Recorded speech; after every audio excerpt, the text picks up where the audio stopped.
Hey, YouTube doesn't like me. What's up? It's a culture detective here investigating your favorite anime movies. And today I'm going to be doing an anime review. Another day, another anime on the movie released in the year 2020, and that is Made in Abyss Dawn of the Deep Soul.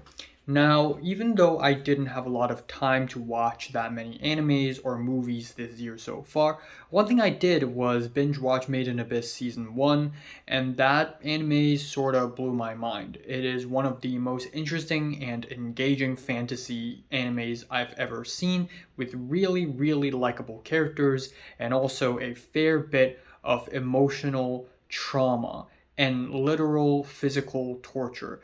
There are scenes in the second half in Made in Abyss Season 1 that are so freaking traumatizing that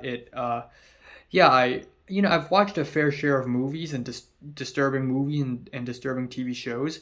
Made in Abyss is definitely up there. It gets pretty bad. Going into this movie, I pretty much expected the same, and oh my god, it's even worse. The emotional trauma is even worse. Now, Made in Abyss is directed by Masayuki Kojima, and it is based off of a manga by Tsukishi Akito, and it is adapted into an anime by Kinema Citrus. Right after season 1, they are commissioned to release 3 movies, 2 in 2019 and 1 more in 2020. And the 2 movies they released in 2019 are actually recap movies. They are basically recut, re-edited recaps of the entire season 1. So there really isn't much of a point for me to watch those. So here goes the third movie, which is the new stuff. And if you don't know what Made in Abyss is, it is essentially 2 kids descending a gigantic hole called the Abyss. And on the surface level, it is the world, the city, where everything's peaceful and nice and everyone's innocent.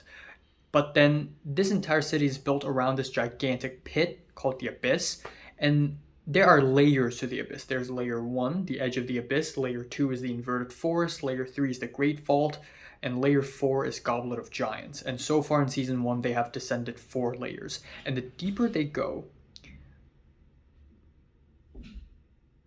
Okay, of course my roommate has to show every single time I film. Every time. So they're going down the pit to find Rico's mother, who is a white whistle. Now, white whistle, so there are people on the surface layer, they're normal people. And then you get the green whistle, which means that, you're like a newbie, an amateur. So you can only go down to layer 1 at most, and then you go back up. And the thing with the pit is that every time you go up, you get hit with the curse of the abyss. It's sort of like the bends. Like if you dive deep into the water and go back up really fast, you feel like your lungs are about to explode. That's basically the curse of the abyss, except 10 times worse. Going from layer 1 to the surface level, you'll feel a little nauseous. You'll feel really exhausted.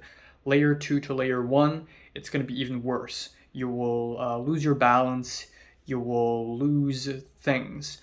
And then layer 3 to 2 is even worse. Layer 4 to 3 means that you will bleed through all of your orifices, which is insane. And layer 5 to 4 is a little bit less bad. Apparently, you lose your sense of balance and you lose your sense of sight.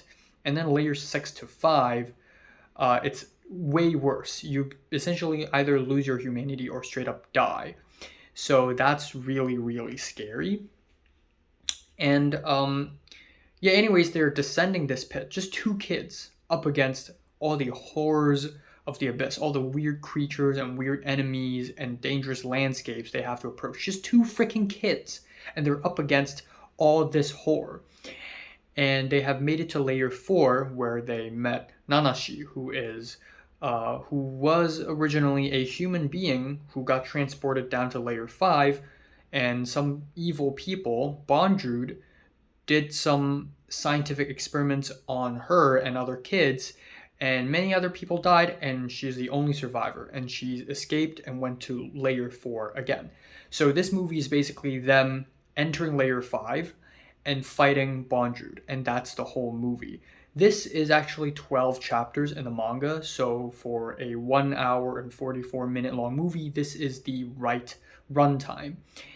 And yeah, this actually feels less of a fantasy and more of an action adventure because they arrived at this base where it is Bonjude's base. Bonjude is another white whistle who is essentially the tip top, most ultimate powerful tier there is to this whistle system.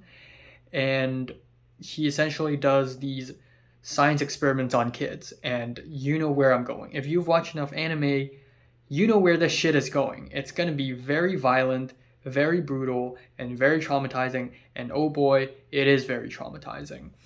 And every 10 minutes or so, this movie hits you with torture porn.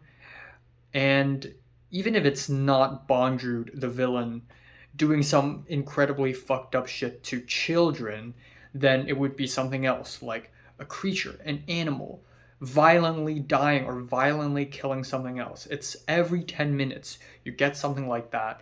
And it doesn't feel gratuitous at all because they all are part of the plot. But at the same time, they're so traumatizing that it makes me scared to continue watching. Not a lot of animes do that. And this isn't even horror. This isn't even freaking horror. I'm having second thoughts about watching season 2. People are saying that season 2 is even like worse in terms of the trauma. Now, the voice acting is great. Issei Maria as Regu, who is one of the kids, who is actually a robot, is really good. But we also have Prushka, who is played by none other than Minase Inori, which is really good. I could almost immediately recognize her voice. Same voice actor as Rem in ReZero. And overall, the movie is really, really well done. It doesn't feel like a movie. It just feels like 12 chapters of a manga. But still, given that the whole movie is just one arc and it is their fight against Bonjude, it all works together really well. It's very well paced. The animation is really good. The music by Kevin Penkin is freaking amazing. And overall, this is a really, really good, really enjoyable, and also not enjoyable movie at the same time. Now, if there's a gripe I have with the movie is that some of the parts of this movie feel abbreviated. Like, they entered the base, and then they were kicked out. And then they had to re-enter. The part where they re-enter feels like there should be more that happens in between. I sort of don't really understand why. And there are also things that happen, and if I think more about it, I'm like, okay, why? Like, I feel like I'm missing something.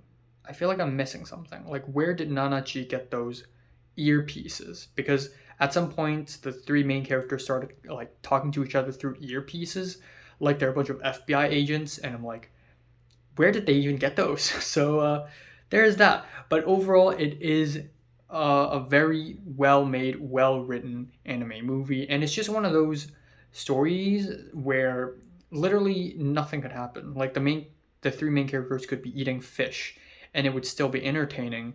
And it's because of the context of the whole thing, going down layer by layer, seeing more dangers, encountering more strange unknowns, and just the spirit of adventure, exploring, and just how scary that is. Yeah, it's pretty damn great. So I'm giving this Made in Abyss movie a decent 8 out of 10. So if you watched this Made in Abyss movie, comments below, let me know, subscribe if you want more, and thanks for watching.